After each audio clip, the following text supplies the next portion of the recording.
Hello and welcome back to the channel. My name is Stuart and I'm Gus from McCown, and today I'm giving you my top 5 competitive tips for becoming an Age of Sigmar Worlds level player. Now, if you haven't checked out this channel before, I'd encourage you to subscribe to see what else we have available.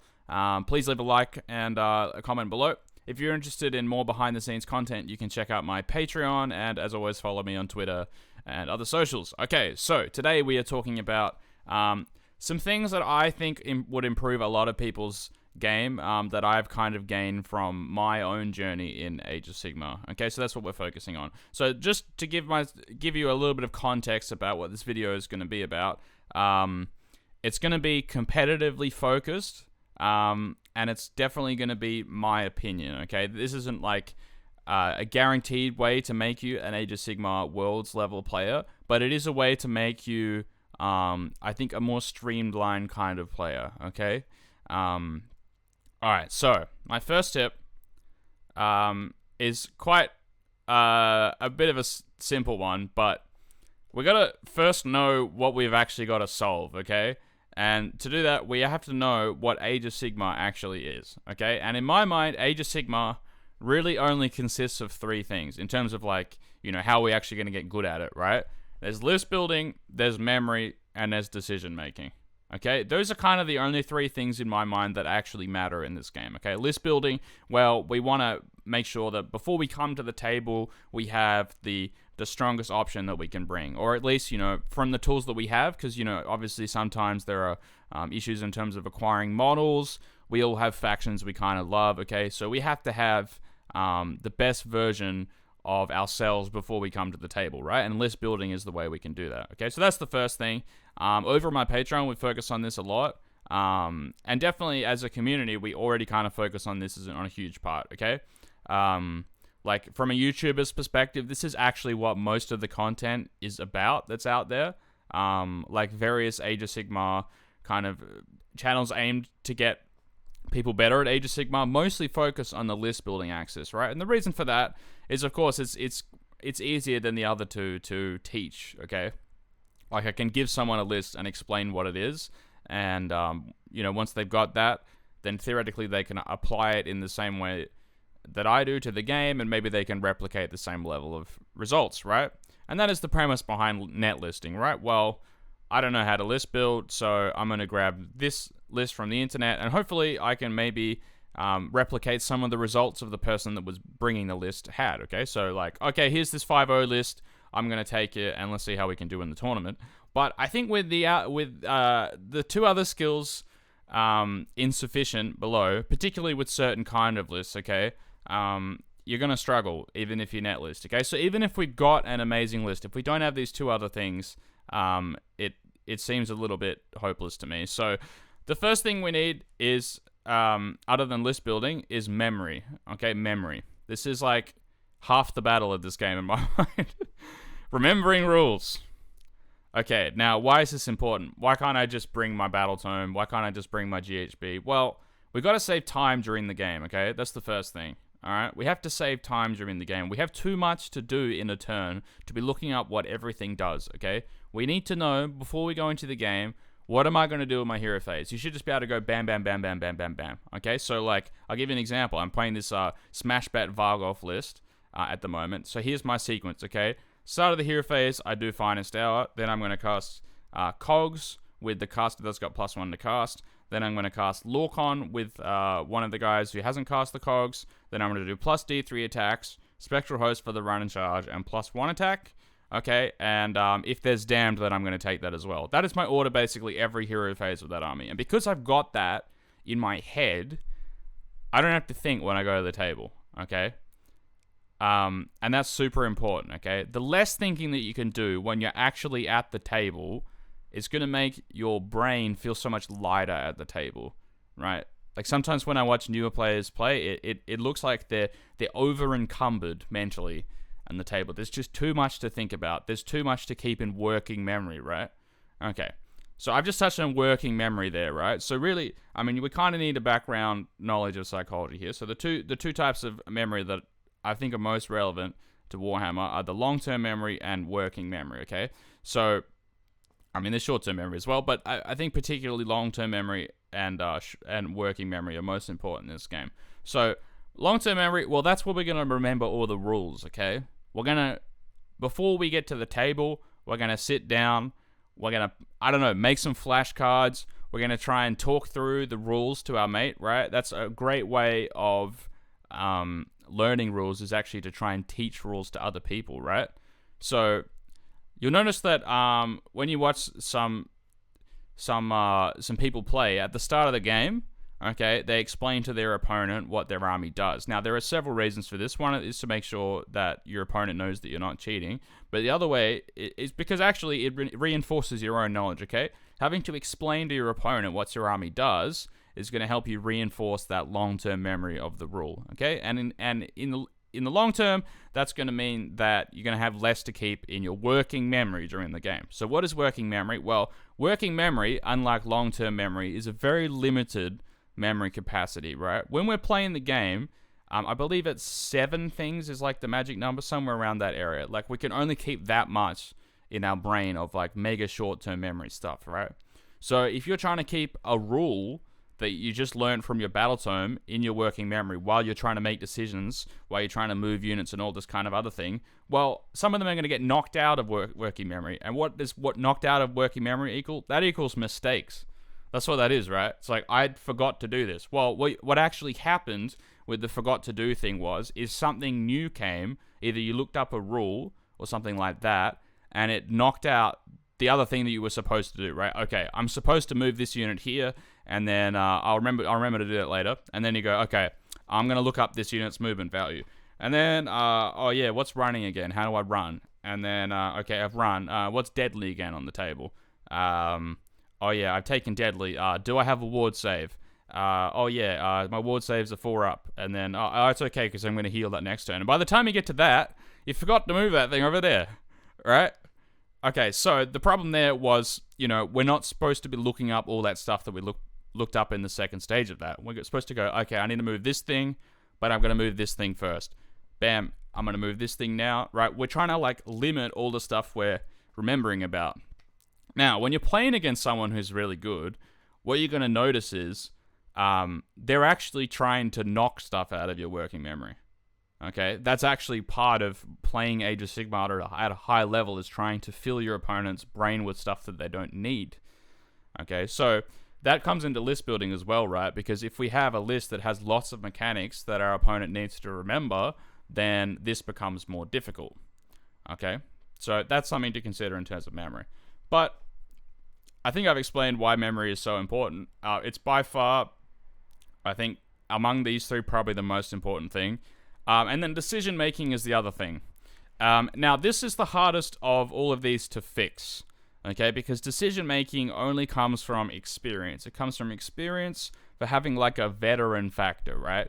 Like people who've played a lot of war games, not just Age of Sigmar, but War Machine, Fantasy back in the day, 40k. They have this. And I think personally, this is probably the weakest part of my game because I'm, relatively speaking, a newer player, compared to someone who's been playing Warhammer for 20 years or something, right? So on that time scale, I have less experience than those players, so maybe the decision making would be theoretically weaker. That's what I think anyway. So decision making, well, if we can only acquire it through experience, what we really need to be doing with decision making is mitigating the other factors, okay? So in order to make the best decisions at the table, okay, there's a number of things we can do. I think most of them are memory related, okay? So we're going to remember all the battle tactics, okay? We're not going to look up what a battle tactic is when we're at the table, all right? And the reason for that is if we're trying to deal with on turn 3 what a battle tactic is, well, we probably should have made the decision earlier than that, right? So in order to actually make decisions at the start of the game about what battle tactics we're going to do on the 5 turns, what we need to do is memorize what those battle tactics are.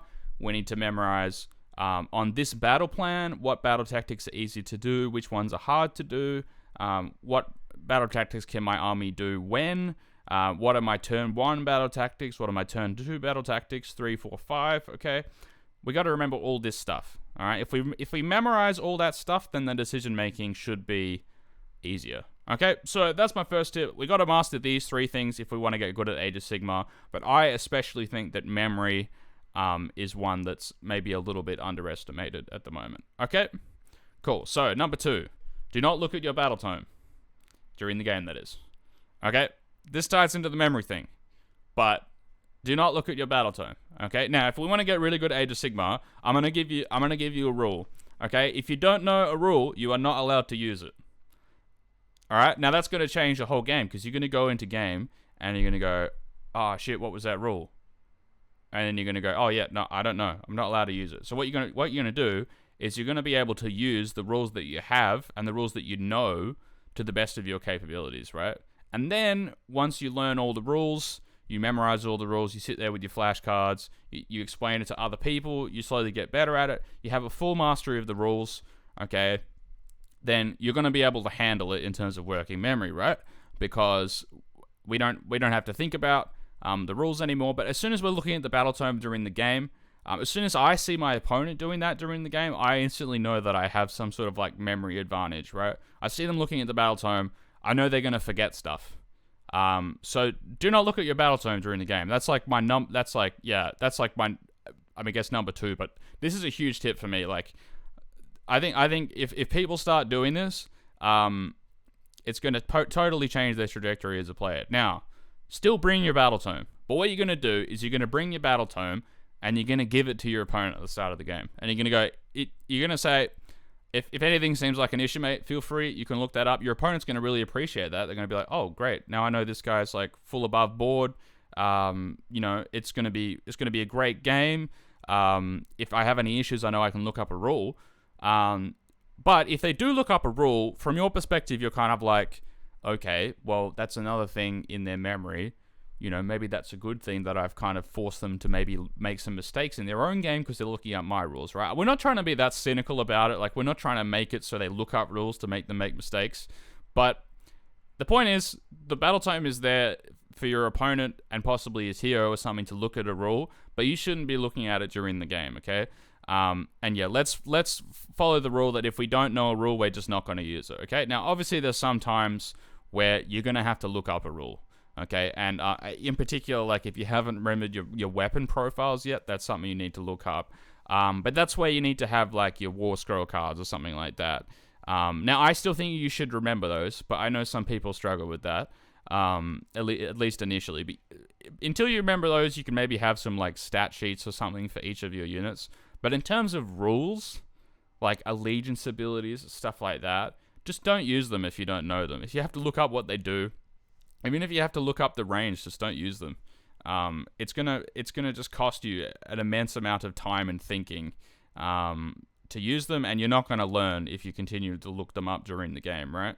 So what you need to do is force yourself to learn by not using, your battle tome as a lookup during the game. Okay? So that's my number 2 tip. All right. Number 3, do not ask for takebacks. Now, this is one that most people are going to have, but it needs to be said, okay? So, there's kind of another point that I have later that will kind of clarify my position on this a little bit more, but you should not ask for takebacks. Okay, now that doesn't mean that you won't grant your opponent takebacks. That's a separate discussion. Okay, we're talking about you asking for takebacks. Okay, so you've made some kind of mistake, all right, and you want to ask your opponent if you can fix it. Maybe you forgot to pick a battle tactic or something. But the problem is if you fix it, you've kind of removed the negative punishment aspect of it, right? So let's say you're going to pick a battle tactic at the start of the turn, right?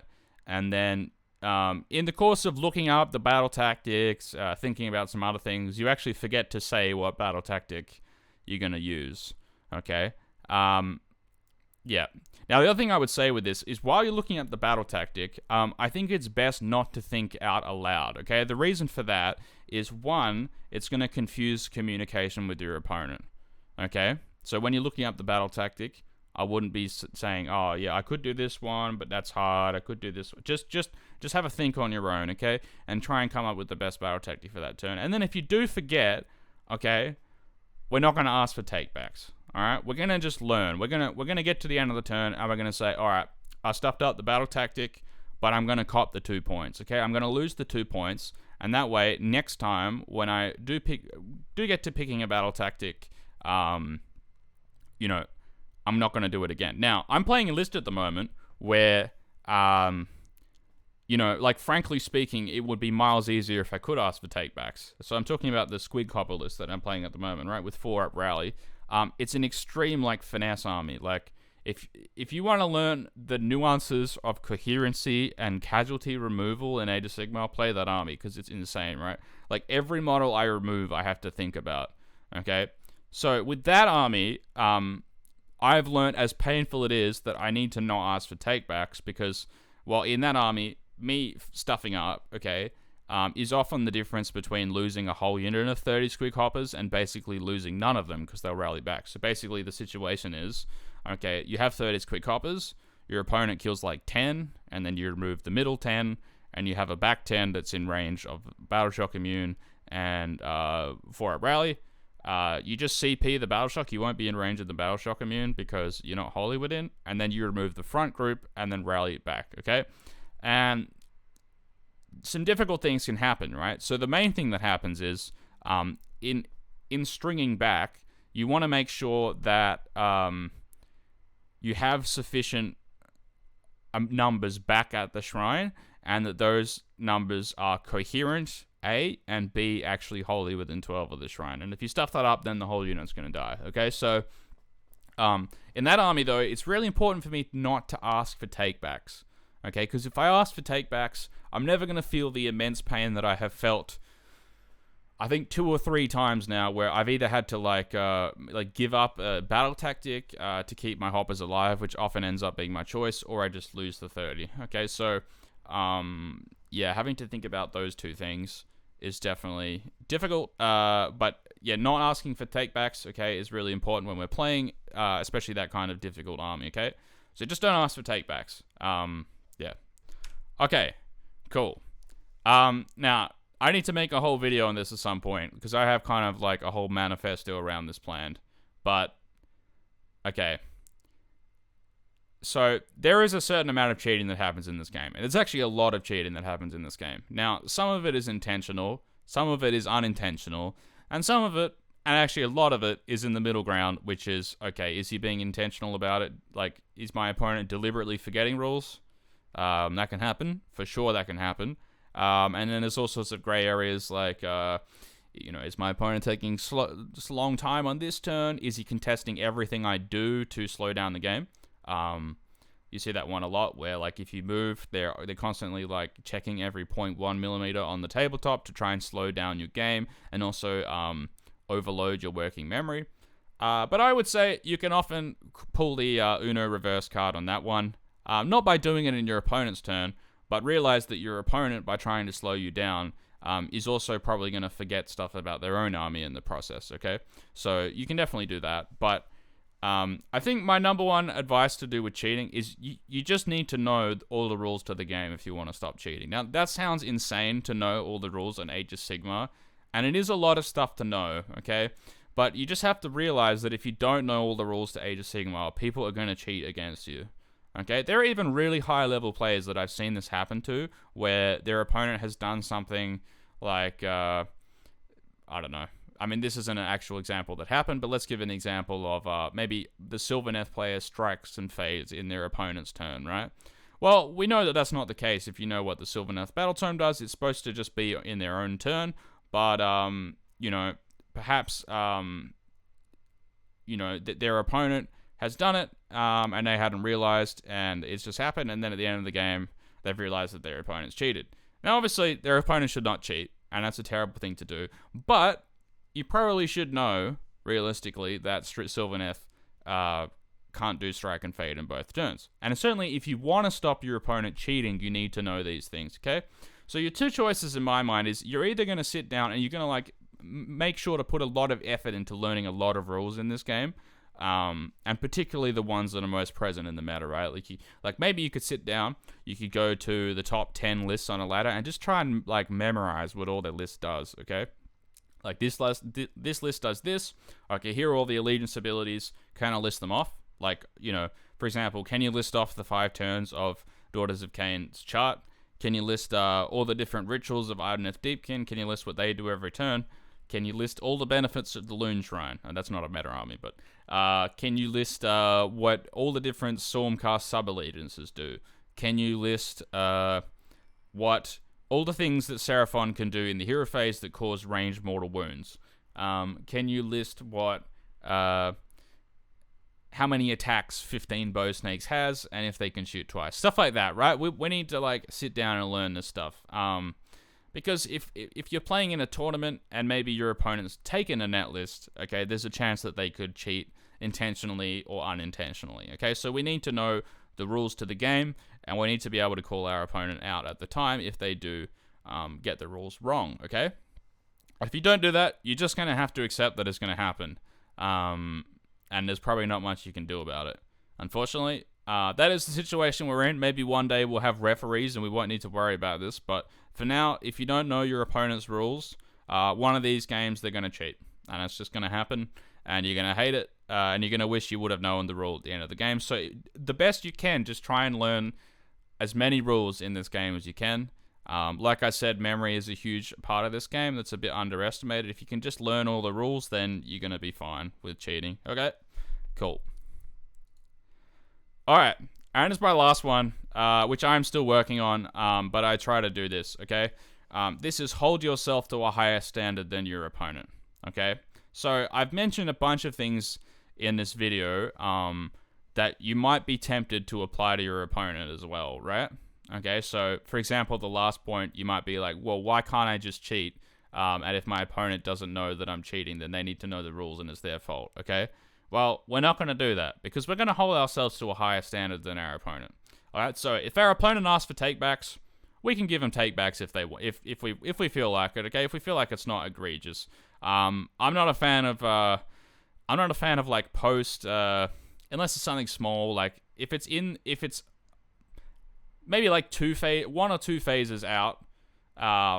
So like in the same movement phase or maybe the subsequent like shooting phase. Probably not the next phase. Probably just the same phase. I'm okay with a take back, okay? But look, if it's something like we get to the battle shock phase and I forgot to make this unit coherent, or I forgot to do a spell. Can I do it in the battle shock phase? Stuff like that, I think we can say no, because it basically would change the way that the whole turn has been played, right? So no, but feel free to give yourself, give your opponent takebacks if they ask for them at your own discretion, okay? But just don't ask for them yourself, all right? Because we're holding ourselves to a higher standard than our opponent, because we want to be the change that we want to be the change that we want to see in the world, right? If we want to stop cheating, we're not going to cheat ourselves, okay? If we want to stop takebacks, we're not going to do takebacks ourselves, right? This is the sort of thing we're going to do. Okay, and ultimately, this attitude is going to make you a better player, because if you don't do this, then what's going to happen is, well, if your opponent starts playing a dirty game, if your opponent starts cheating, if your opponent starts doing takebacks, if your opponent starts playing slow, you're going to feel like, oh, maybe it's okay if I play a bit slow. Maybe it's okay if I play a little dirty, right? But you're not going to do that. What you're going to do is you're going to play the best game that you're going to play, and if your opponent's doing a bunch of shit, just deal with it as best as you can. You know, if it's a huge issue, cause a ref over. But otherwise, you're just going to play your game and you're going to do the best that you can in the situation that you've been given. That's always the way that I've tried to play. Like, sure, sometimes I struggle. If my opponent's being like a massive ass hat, then okay, I'm going to be a little bit meaner at the table. I'm definitely not going to be as ganky, as like energetic as I normally would be. But I try, okay? We got to try in that situation. So just keep that in mind. And, you know, in the context of the rest of the video, all the things that I've said, just try not to apply them to your opponent as well, right? Just think about it in terms of your own self-improvement journey in Age of Sigmar, and we're not going to, you know, judge other people for not fulfilling these things. That's in general an aspect of the self-improvement community that I don't like. You know, I don't know if people are going to hate me for this, but I find like people like Jordan Peterson are a little bit flawed in this way. There is a there is a way to aim for self-improvement without also judging other people in the process, okay? And humility is a giant part of that, okay? So what we need to do is we need to try and self-improve in Age of Sigmar, but we want to do so without judging the game of other people, okay?